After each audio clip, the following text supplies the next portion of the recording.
El lenguaje es un sistema de comunicación simbólico que se manifiesta a través de las lenguas, que son sistemas estructurados de signos que expresan ideas en los que las palabras son la representación.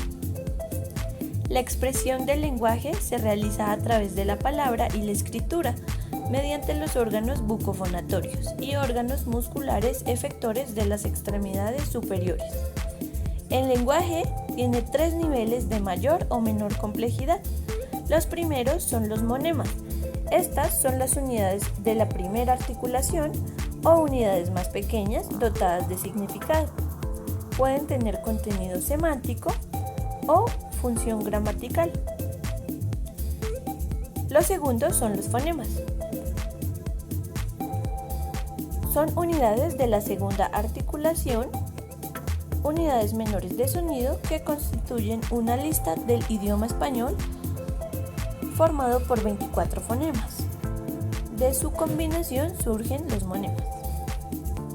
Y los rasgos pertinentes, que son unidades de la tercera articulación, son los movimientos elementales del aparato bucofonatorio que permiten la emisión de fonemas de acuerdo con las convenciones fonéticas de cada lengua.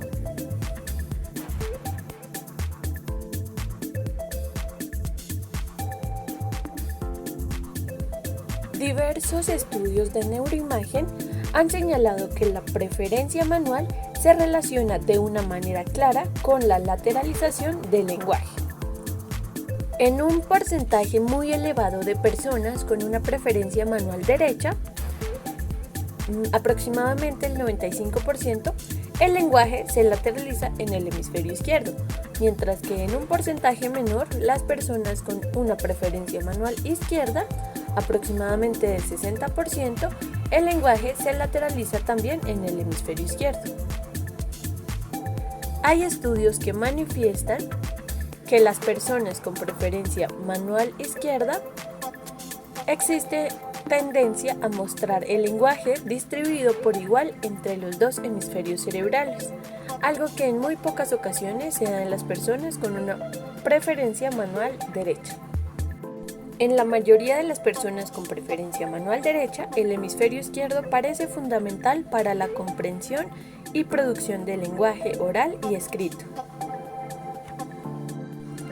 Algo también muy importante e interesante que se ha podido descubrir es que a nivel perceptivo también se han encontrado diferencias en el hemisferio derecho y el hemisferio izquierdo. Por ejemplo, que el hemisferio derecho es superior al hemisferio izquierdo en la apreciación y manipulación de las relaciones espaciales entre estímulos.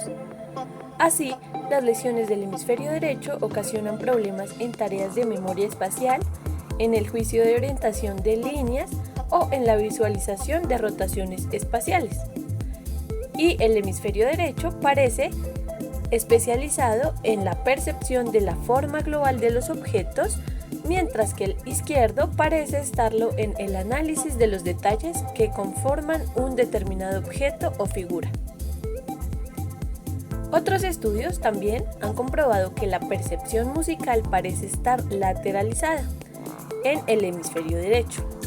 Diferentes evidencias experimentales dan soporte a la existencia de una superioridad del oído derecho y de una superioridad del oído izquierdo en la percepción de melodías musicales.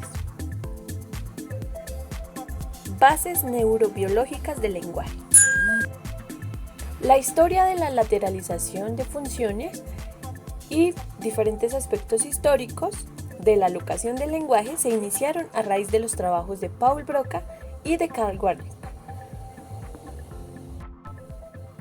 En 1861, el neurólogo francés Paul Broca publicó un estudio sobre un paciente con un trastorno severo del lenguaje.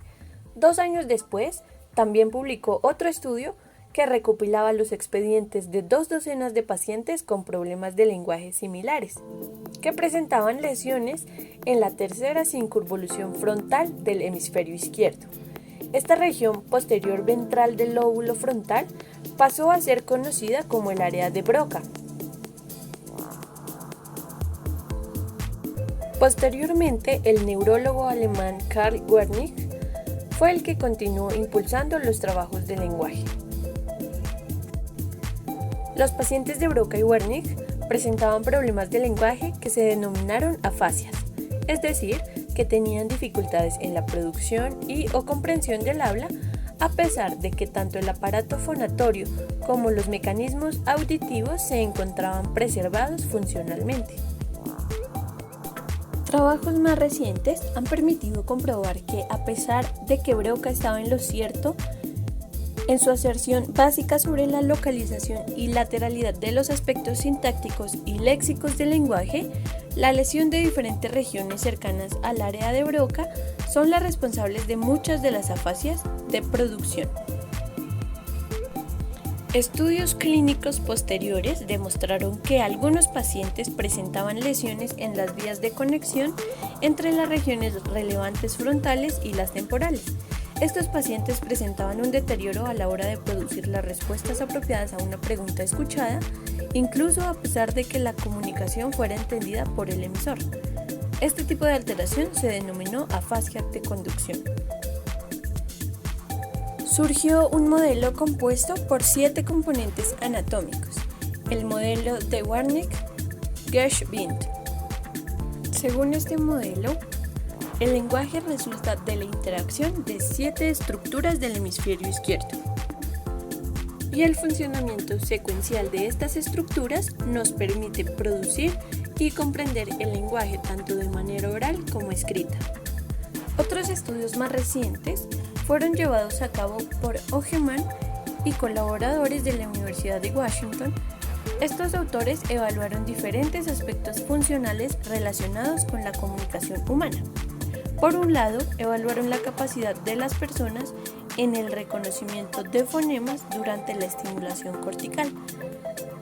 Y por otro, intentaron discernir los efectos de la estimulación sobre la memoria verbal, la lectura y la denominación de objetos. Estos trabajos demostraron que el modelo de Wernicke y Geschwind resultaba excesivamente básico y simple.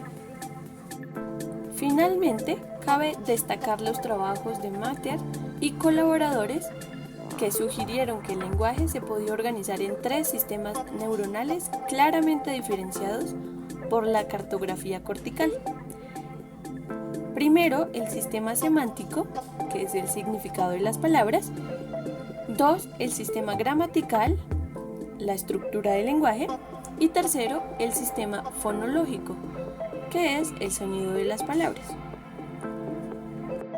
En los últimos años, la aplicación de diferentes técnicas de neuroimagen al estudio de la localización del lenguaje ha aportado datos muy relevantes. Autores como Babelier, Damasio y Petersen han llevado a cabo diversos estudios en pacientes sin lesiones cerebrales asociadas, para intentar describir cómo el cerebro normal es capaz de procesar la información lingüística. No podemos olvidar que toda lesión cerebral puede conllevar a una reorganización de las áreas intactas del cerebro del paciente, de tal forma que las áreas del lenguaje de un sujeto con una lesión cerebral podrían haber sufrido cambios en su localización funcional.